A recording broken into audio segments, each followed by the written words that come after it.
issue with this particular thing is not necessarily the terms, but more how, if the mayor appoints somebody and council wants to decline, the information that has to be provided and the way all of that's handled. So if we dealt with that, so council members basically have to give a reason, you know, publicly for declining. So if we dealt with that situation, would there be an issue with the way we do it and leaving them through the term?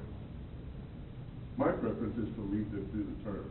I think that's a different conversation. That's two separate items. And maybe there's consensus either way, and just say, then that's what we need to explore. Instead of chewing through that tonight and spending 20 minutes talking about the merits of that, is there a consensus to consider through the end of the term, or is the preference to serve only until the next election? I'll be honest with you. I think that from the standpoint of simplicity and certainty and understanding how the process works, it would make more sense to just leave it the way it is now, which is I agree. until the next election for that office, especially if we continue to stay with an at-large system.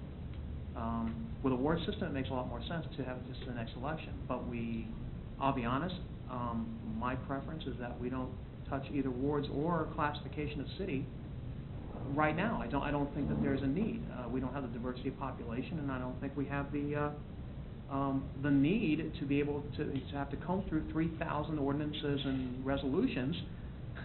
I'm thinking about the cost, just the legal fees of that endeavor would be significant, and to be honest, I don't think we have the time or I don't have the time or the inclination to do that. Given the population growth that we've experienced over the last 2 decades plus, which is slowing down. Understood, but we're going to be hitting 25,000 at some point. I want to say in the summer of 2012, the estimate was 20,312. That was up about 1,000 over the census period. The economy's picking up. We've got more homes being built. We've got a apartment complex that apparently is in the works now as well. You know, my thinking behind this is do we want to wait until it reaches critical mass and then play catch-up?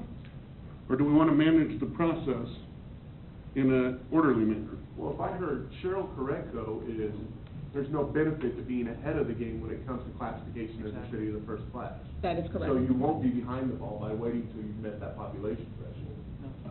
And there are many cities that have reached 25,000 that are beginning the process of the city as a first class. It's not like it's a hard and fast rule that once you hit 25,000 you must. I mean, I know it is in the statutes that says that, but there is a transition period that is accounted for. I mean, they just can't say, you hit 25,000, you've got to be tomorrow in the city of first class. Well, and you can be a city of the first class actually at 15,000 residents. That's correct. 25,000 is the ceiling. That's the statutory requirement. Yes. I think we're skipping ahead, though. We should go back to the first. Well, I'm just saying that contention, I'm trying to narrow down the universe here, Larry, to say these are the things we want to focus on. And I think that understanding the mayor's position on both wards and the class of the city, and something we'll probably have to address in the next 2 to 3 years, okay? Understanding that we have some significant issues today that have to be addressed, and one of them is appointments, and one of them is a quorum. We have to figure out the quorum requirements too. So let's address Let's do quorum first. Let's do that.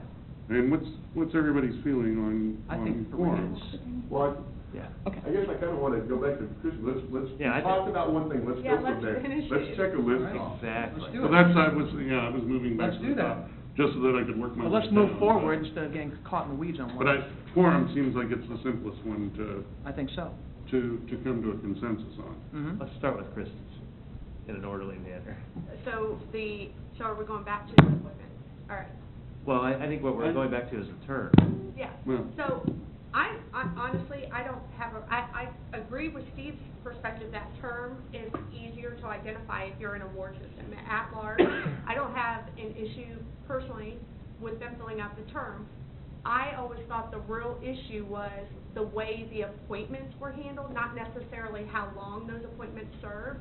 So that's where I think we should, so is the issue the mayor and council Or is the issue how the council, what the council has to provide if they decline somebody? Well, let me address that. Okay. Because I've thought a lot about this, and I've talked a lot about it, but to satisfy what your concern is, as long as the council, the governing body appoints, everyone gets one vote, Mhm. you basically don't need to address the term issue that you've brought up, because it's agreed amongst all of us that that person will continue. You don't have to, change the definition of what that term means.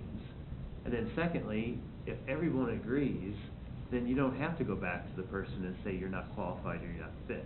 Mhm. Everyone agrees that this is the best person. Now, the details of that can be discussed, but I mean, you can go back to first grade and say, everyone write a name on a paper, and the top vote getter, wins, and then we do a runoff and do it again, and then you end up with the best person for the job. And I don't think anyone has a problem with filling a term for the remaining period, and then you don't have to worry about that issue. Is everybody? And that's how the statute reads at the state level right now. Yeah. The KSA statute says that the Right. governing body makes the appointment, Yeah. correct? Yeah, that's. That's correct. So- That's, yeah. Sorry. Okay. No, well, I was just, and maybe, but I guess I'm interested in how that works. So if we have a vacancy and there's 10 people that submit for it, is that vetted?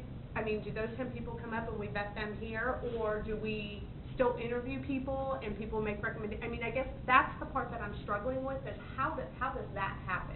Just like hiring somebody, they come up, give their best shot, we see their resume, we discuss it, and we say, it's time to vote. Someone calls for a vote using Robert's rules, and, once we vote, we write, the names on the paper, and maybe pick, if there's 6 candidates, we pick, and there's 2 positions, well, actually, there'd only be 1 position, most likely, then, you might narrow it down to the top 3, and then vote again. So is that in like an open meeting forum, or I how think is it should it? be. Well, it would It's have open to be, meeting. I would assume. Yeah. It's, I just went through this process with the unified government, and you can establish your own, whatever process you want to establish. There, they, published it, accepted, resumes, and then the entire governing body conducted, interviews with people. In an open manner, an open Yep, open format. public meeting. Have to be. Mhm. And then how did they decide, like, was it there was 1 vacancy? Right. And then, and so let's say they got 5 applicants. You interview them. Does everybody that applies get a chance to, or did they narrow it down at all? There, they interviewed everyone who submitted an application. And how many did they get? I mean, that's a large area, I wanna say like 8. so it's really not that many. Yeah, and it was an at-large seat. They have districts and then also at-large seats, so. And then how did they conduct the polling process after that? Did they say the top vote getter is the one we picked? They took multiple votes, eliminated, they narrowed it down to a top 2 and then took a vote there. That seems fair to me. Yeah. As mayor, I have no problem switching back to the statute. I don't either. I've got no problem with that either. But when you say switching back, you mean not repealing the ordinance Well, entirely? basically taking that out of our ordinance, whatever we establish. I'm saying what we established, I don't feel like I need to hang on to that. I'm willing to share the responsibility with the governing body.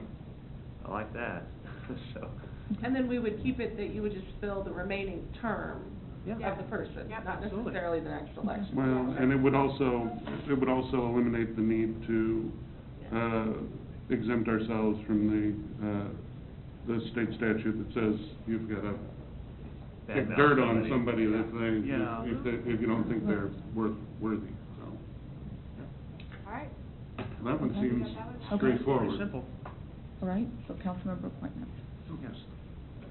And then, I would like to, if we're going to go orderly, let's move back to the top of the list and then work our way down. Let's do quorum. I think it's going to be easy. yeah, this will be simple. Okay.